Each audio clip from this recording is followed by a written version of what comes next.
Hello and welcome to Cardinal Conversations with me, Jacob Greenwood. And this week, we're looking forward to Saturday's game, the start of a brand new season, which we're all massively excited about. And we're delighted to have Lee Rooney from the Brunton Bugle, a Carlisle United fan podcast, to join us today to look at their season last year, how they ended up in the National League, and looking forward to this season and how they're going to do. And most importantly, a preview of Saturday's game and how that one might go. Saturday's big game as well, as I heard the away end is constantly selling out and there's a big crowd coming down. So we're all looking forward to that game. Lee, thank you for joining us. Did you want to just kind of kick off by giving us a kind of a background about yourself and how long you've been following Carlisle and probably any highlights along the way, any kind of big games you remember or highlights in your time following the club? God, I think Christmas just gone was 30 years since I went to my first game. And I remember the first game because it was quite memorable. It was back in the third division, as it was then. It's now League Two. We were top of the league. We were playing against second place Bury. It was a 12,000 sellout. First game to go to. We won 3-0. It was David Reeves. I want to say David Curry and Paul Conway scored the goals. I might have got one of those wrong though. But yeah, it's ingrained in my memory being sat on the wall at the front of the paddock terrace and just the atmosphere, the smells, the sights, the sounds just got me hooked from that point, which sometimes I wish I hadn't been hooked by it. Some of the experiences I've had down the years, but no, look, it'll be 31 years this December since my first game. And I've seen a fair bit in that time. Obviously we've been down to the National League before. We've been up to League One on a couple of occasions. I think I've seen them at Wembley. Trying to count top of my head here now, 4 or 5 times. I think. Seen them at Millennium Stadium twice. We won a playoff final at Stoke against Stevenage to get back in the league. We've won 2 league titles. Another playoff against Stockport a couple of years ago to go to League One. Countless. Avoiding relegation. We've been taken over by a curry house waiter who turned out to be penniless. He said he'd sold a house for £8 million. What else? There's been all kinds of other takeover talks. Also, we're now owned by some quite rich Americans, which I'm sure you'll come on to a bit later on. But yeah, it's never ever boring being a Carlisle fan. I think I've looked through the time I've been following them, and I think there's maybe out of those 31 years, there's maybe 1 or 2 seasons where we haven't been either trying to avoid relegation or going for promotion. Mid-table just does not happen at Carlisle United. It just doesn't.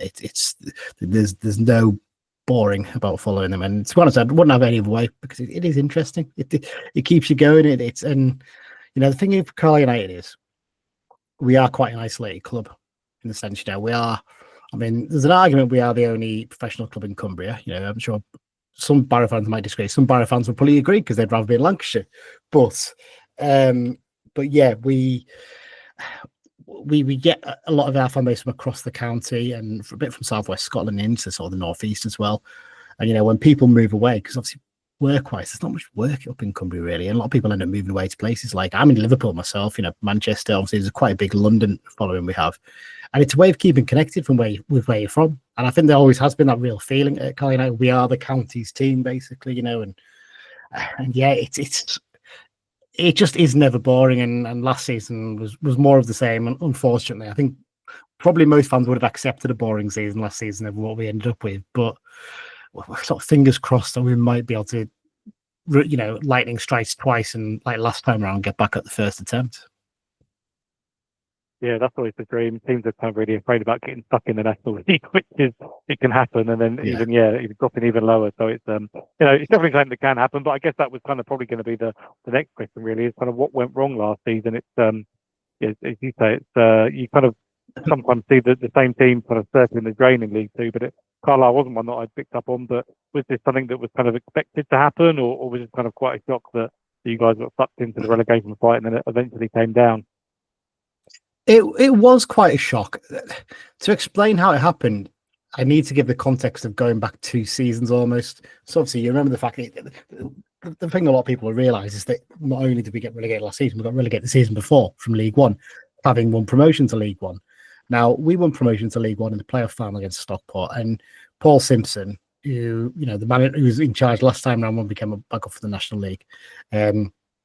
He's a club legend and always will be. 3 promotions he's managed to gain. He took a team that had a bottom 6 budget and got us into the playoffs, and then we beat Stockport, who probably had one of the biggest budgets in the division, to get up to League One. And it was probably too soon. It was probably a case of we probably could have done with actually missing out and maybe going again and sort of rebuilding. And he ended up having to rebuild quite a lot of the squad. Bubbling under in the background was a takeover of the club. Now, we've had the same owners since about 2008, 2009, and they're local people. And they're good people, but they're not overly rich people. One of them, actually, Andrew Jenkins, was the only one who could really put money in. And sadly, he died at the start of last season. And basically, they've been looking for someone to take over for years because they realised that this can't go on forever. Andrew was getting older, so was John and Steve, the other 2 owners. And this American family with Piatics showed real interest. I think it was right about February before the end of that season is when it started, and they were kind of hopeful they could get it done for the summer and be able to give Simo a budget to work with to actually bring some players good enough to keep us in League One. Unfortunately, issues in the background, etc., meant it couldn't quite get done in time.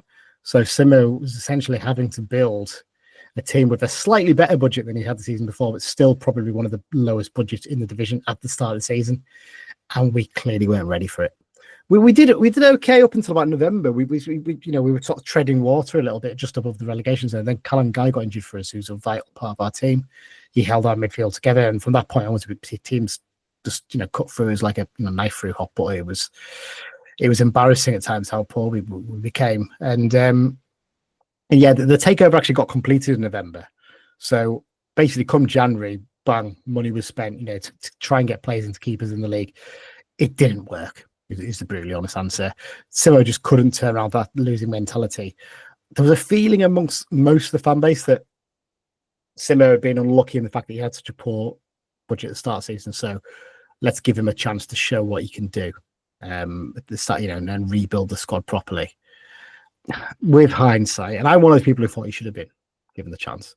With hindsight, if the owners had their own ideas about how they wanted to go forward, that probably would have been a good opportunity to say, look, you've been a club legend. We can't thank you for what you've done, but we're just going to go in a different direction. They didn't. They decided to stick with him. They gave him a budget to spend. 4 games into the season, I don't think we won a game, and yeah, they gave him the chop.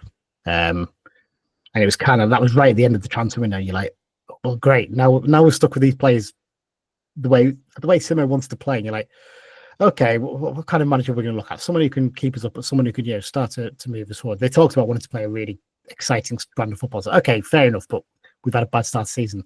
We do have quality in the squad, but let's see how it goes. They went and appointed Mike Williamson. Now, you'll have had experience of coming up against Mike Williamson's sides in Gateshead. And Mike Williamson has a particular style, and it is very much possession-based. It's very much passing up, from the back and building up slowly and taking risks in that sense. That is not a style that suits a relegation battle, if you're being brutally honest. First game, we did okay. It looked like he might adapt slightly. But then he was very insistent on fitting to his formation, his style, and he would not budge from it. He wouldn't work with the players he had in that sense. And come January, he wanted to rebuild the whole squad. The fans were chanting, you don't know what you're doing, and you get sacked in the morning when we lost against Morecambe on Boxing Day. He should have gone then. He really should have gone then. In fact, he probably should have gone a month earlier, but it didn't happen. He was given a chance to rebuild the squad. We lost against Tranmere. Again, the fans were chanting for him to go. He was given the whole of January to rebuild the squad, and he brought in about 12 players. And then we got beat 5-1 in the final game of January against Swindon, and they sacked him. And it's kind of like, okay, I get you really wanted to stick by him and you wanted to, give him a chance, but now we're in a situation where we've had a squad built entirely to play the way he wants to play. What do you do? They turned to Mark Hughes, and it was a bit of sort of left field one. And some fans are a bit like, failed at Bradford. I don't think he actually failed that badly at Bradford. I think people make out like it was a total disaster, but he got into the playoffs with them, and no manager had done that for a long time with them. And he turned things around a little bit. It took him a while to get us to do it, and I think some people say, "Oh, he should have got it sorted sooner." But the truth is, Williamson left him in it with a squad that was a mess, and it just wasn't built in the right way. He found a way to get them playing. Managed to get us some decent results. We beat Port Vale 3-2 in the running, and they obviously got promoted. So but it just was a little bit too little too late in the end. And yeah, that's essentially where we're at. It's basically the owners they've not been like a total disaster, but they've tried to be a bit too loyal. I think they've tried to avoid the whole new owner comes in and just sacks someone straight away. They've tried to avoid that, but they've ended up being a little bit too loyal twice, basically. And what they should have done, they should have sacked him at the start of January and given someone else a chance to build a squad. That would keep us up. But as it is, we are where we are, and we went from having one of the smallest budgets in the league to having one of the biggest last season, and it didn't do us any good. But fingers crossed, with probably what it will be near enough up with York, one of the biggest in the National League. We don't repeat what happened. But I'm reasonably confident after pre-season that will not be happening, but we'll have to see. Yeah, no, exactly, and yeah, kind of. I think fans of any club will probably understand what you're saying as well, where you end up with a lot of managers who all get their own players in. You kind of end up with a kind of a Frankenstein type squad where it's just a load of players that are all playing different kinds of different systems, and then it just never really works out. So it's a tricky old thing. And the interesting thing really is obviously Mark Hughes has stuck around. So I guess that's kind of a vote of confidence from the owners as well, which will be great for him. But kind of over the summer, you'll correct me on this stuff, I'm just reading very kind of loose things I'm reading online, but it sounds like there's been a complete overhaul of the squad, really. I think I've kind of read 10 outgoings and 7 incomings, so it sounds like he's kind of got rid of a lot of players and is kind of building his own thing, which must be kind of reassuring for the fans. Yeah, I think from memory, only one player who was out of contract has stayed, and he had an option. That's Jack Ellis. He's a local lad who's a really useful player, can play it right back, centre back, and in midfield. So, he was always inevitable that he was going to stay. I think he's just taken the opportunity just to bring a few players in. But I think he's sort of assessed the ones we've got. There's a handful who've probably been told, look, if you can find another club, good luck to you, and you can move on. But I think he's actually been impressed with one or two of them who've actually just knuckled down and decided to show what they can do. Yeah, I would say it's an overhaul, but there's still plenty left around from last time round. But I think what he's done is he's filled the holes, the gaping holes that really were there in the squad. He's worked out, right, what do we need? Where do we need to fill players in? Rather than just buying a load of players that seem to fit his style, he's gone, right, who are the good quality players who can do it at this level? They can fill roles that we really need in the team. And I think he wants a team that can be adaptable and can play a few different formations. And I think we got that again now, because that was one of the big things once. Remember that the season we went up, we played 3-5-2 most games, but actually we had an ability. We had a centre back called John Mellish. He's a club legend. Sadly now has moved on to Wigan, who could just move up into midfield at any point in the game, and it would completely transform the way we played. And teams really struggled with that. So being adaptable is something I think Hughes is really keen for us to do. It looks like we'll play 4-2-3-1 to start the season at the very least. But yeah, so far so good. I mean, the signings all look pretty sharp, and then one or two of them you've seen play before, I'm sure. But yeah, it's going to be interesting to see how we cope at the start of the season. Well, that's what I was going to say. Regan Linney is the one I think that will jump out to most fans in this league. Obviously, they've done so well at Altrincham, and so I guess that was kind of a real clue, and it's probably good to see players that know the level as well, rather than teams can probably get caught out sometimes finding, we'll sign these guys who are football league quality, and then they kind of get to the National League and they've not played there before and can struggle. So, Linney, that seems like a good signing. And have you seen much of him in pre-season? Yeah, well, I've managed to get to a few of our pre-season games. I went to Files, Curzon, Ashton. He didn't play there because we put mostly a reserve team out for that one, or basically the one who hadn't played at the weekend before. And where else did I go? Oh, Chester at the weekend, of course, yeah. So I've been to those three, and yeah, I'm really impressed with him. He's just got something a little bit about him. He's got a little bit of needle about him as well, which I really like. And like I said, I'm sure fans of the National League know that. He's a bit of a wind-up merchant. He likes getting involved in some of the dark arts and stuff, and I don't mind that, because we've had too many players who have been soft for far too long. So to have somebody who's capable of doing that as well, but also he just looks like he plays with just this unbelievable belief when he goes out there. He doesn't seem to have much fear. There's no worried about missing a chance. He'll just keep going and take another one. And in all the games I've seen him play, he's looked really sharp. And even against Chester at the weekend, he didn't really have that many goal scoring chances, but he set up the second goal just by being a little bit sharp. And he also won a penalty. So there's definitely something really quite exciting about him, really. I think it's 4 goals in 5 games in pre-season, and I remember reading on a couple of forums, I think it was York or Southend fans suggesting, he's only really a one-season wonder at Altrincham. He might just be, end up fizzling out this season at Carlisle. I really don't see that. At the end of the day, in the nicest way possible, he's playing with better players than he was at Altrincham. So fingers crossed he can take advantage of that and chip in with as many goals as he did last season, or even more.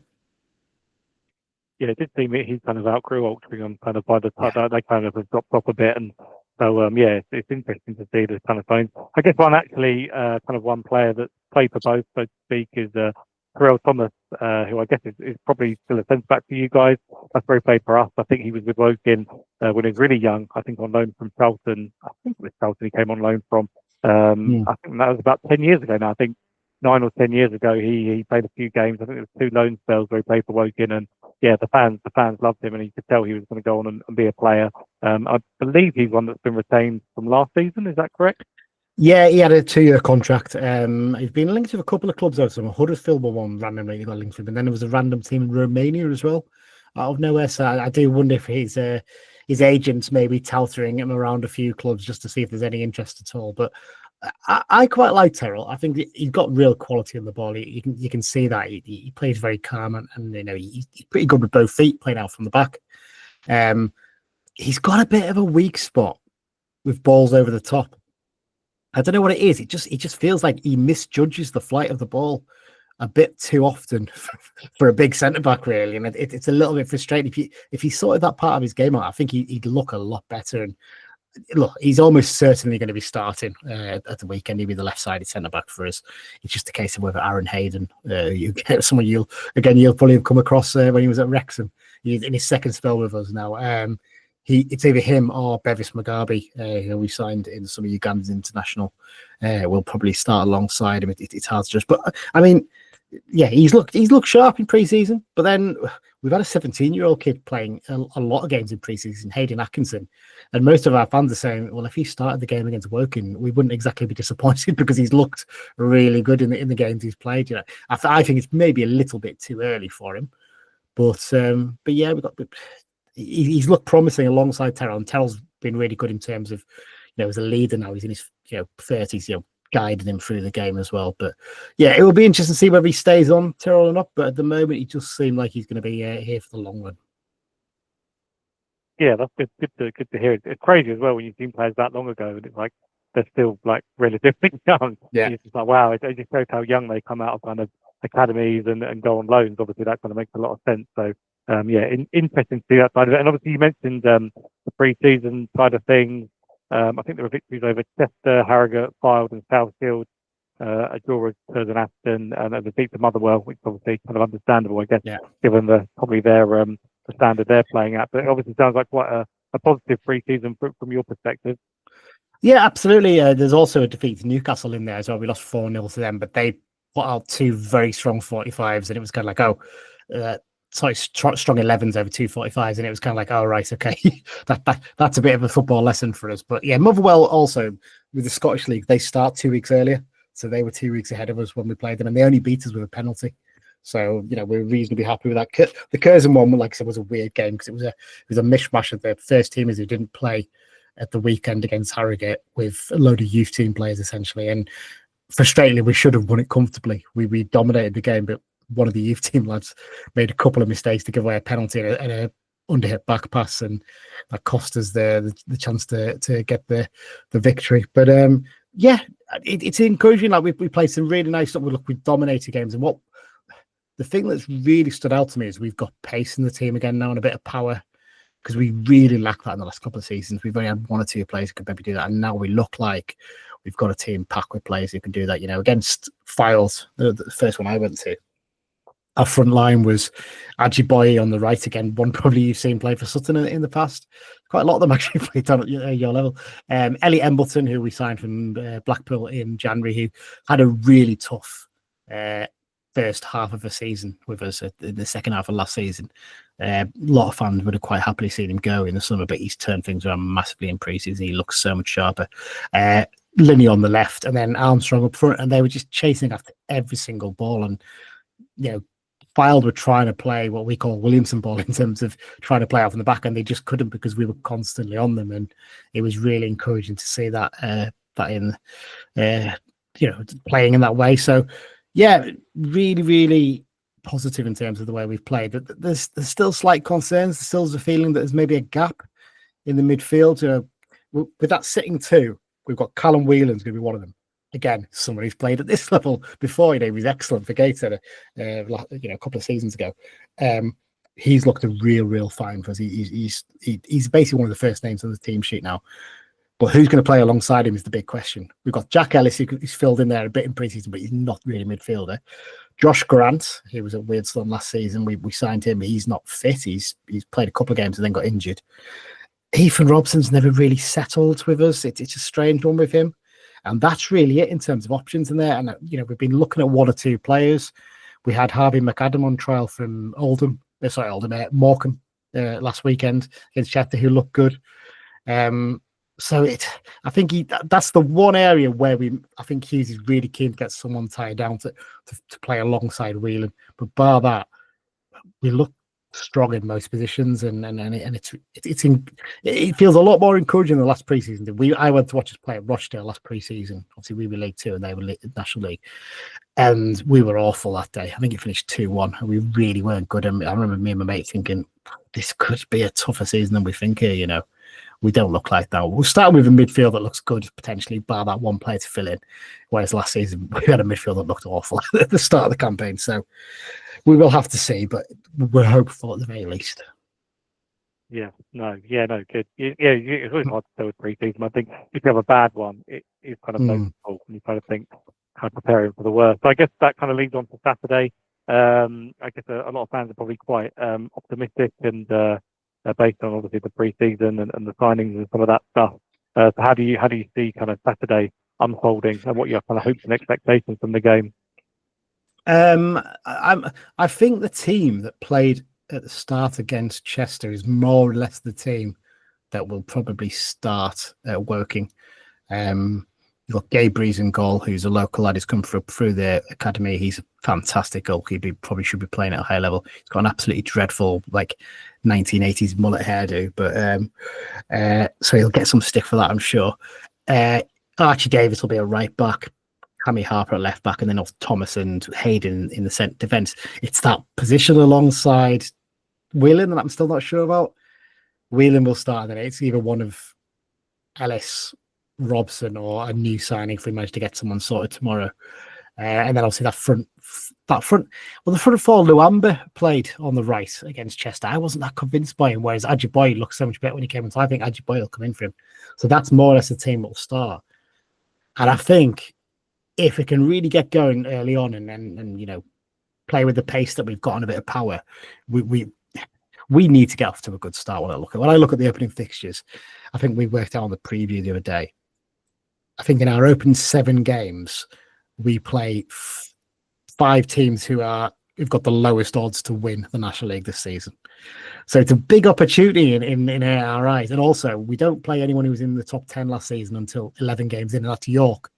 And when we play York, they'll have played 2 games less because of the issue they've got with the Women's Rugby World Cup being played at their ground.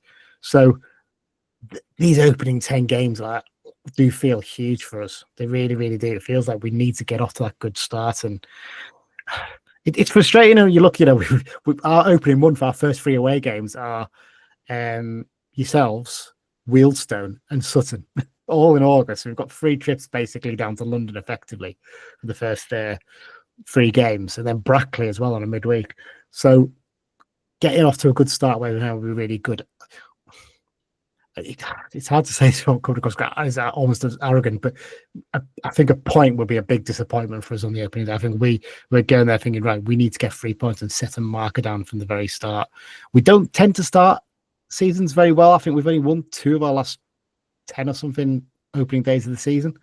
So that might give you a bit of encouragement in that sense. But there's a feeling that the team is pretty much settled.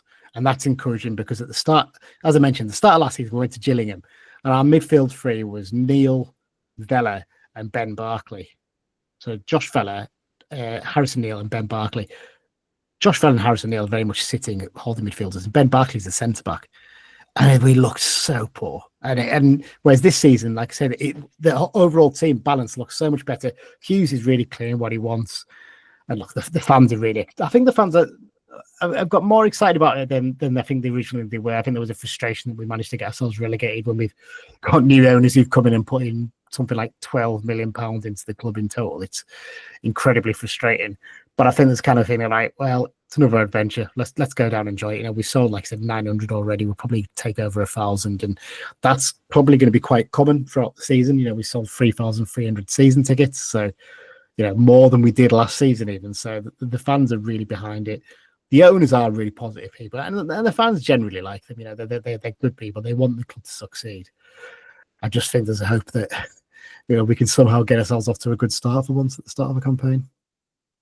Yeah, for sure. It always feels a bit like a cup final on the first day. I always think that you see teams celebrate wildly, and it's just the first game, but it's just laying that marker down, and you're kind of like, we're not, there is something here this season for us. And on the flip side, if you lose that game convincingly or drop points and you're not supposed to, it can be a real wake-up call. So we definitely had both before. But actually, you mentioned some of the away trips.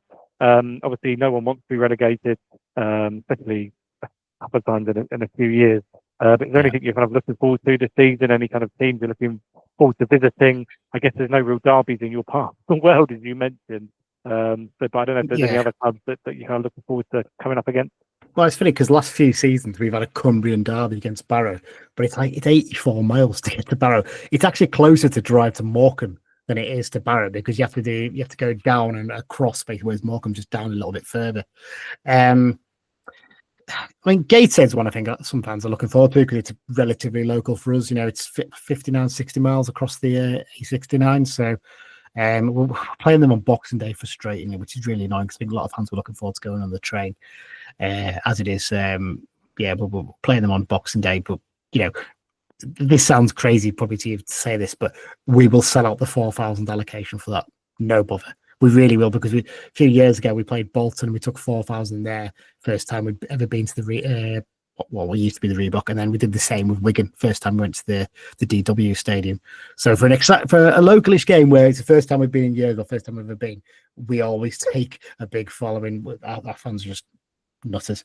So that's an obvious one. I'm quite looking forward to again, frustratingly, the northern away games for us, a lot of them are Tuesday nights or Wednesday nights. So York, Halifax, Hartlepool, our fans get excited about. I don't really care for Hartlepool, but York and Halifax I was looking forward to, and they're both on a Tuesday night. Altrincham should be a good one. I've never been there. I've been there for FAU equipment. We've never been there for a league game, so that'll be good. But the one a lot of our fans are getting really excited about, this is going to sound really mad, is Truro City.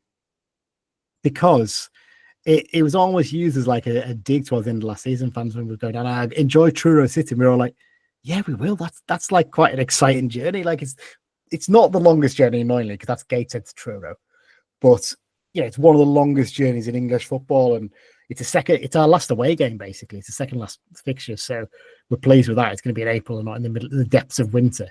But all our fans straight away when we're looking for it, like when is it? I've already booked my accommodation. A few of us have already booked to go down, so we will sell out Truro. I can guarantee you that, because the fans will just be very excited to go there. So Truro, strangely, is one that we're very, very excited about going to, definitely. And fingers crossed we'll have something to play for at that point.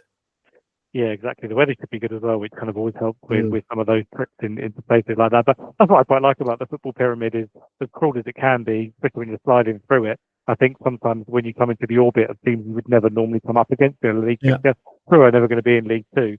It's probably the one chance to kind of come together after you've kind of been up there, they've been down there. You meet, and then inevitably they might go back a couple of levels or whatever, and you'll go up, and you kind of think one day, wow, it's crazy we played those guys. And definitely, I kind of go back to old programs and stuff, and it's like, wow, it's crazy we played, this team. There's loads from exactly the same for us. Like a few years ago when we were in League One, we were playing Leeds United and Nottingham Forest. Southampton, when we played in a final, we played Norwich City, Sheffield Wednesday, Sheffield United. And it's just mad to think we played all those teams in that short space of time. It's just crazy. Yeah, it's really wild, but it's definitely a nice thing, and the oddity of playing some of those clubs. But you're right actually about the Tuesday night thing as well. That's been a real National League thing. We kind of had similar with teams that are sort of close and would be like relatively localist away days on a quite good for the weekend, and then they put them on to Tuesdays. I think with the thought that you could travel to it on a Tuesday. rather than going the whole length of the country. But it's kind of annoying because then you end up with, similar to what our start of the season is kind of similar to yours, where we end up going up north a few times. So we've got Scunthorpe, we've got Hartlepool, we were supposed to have Morecambe as well. So it's like the first 3 away ones, it's like, oh, well, they're all 3 massive trips.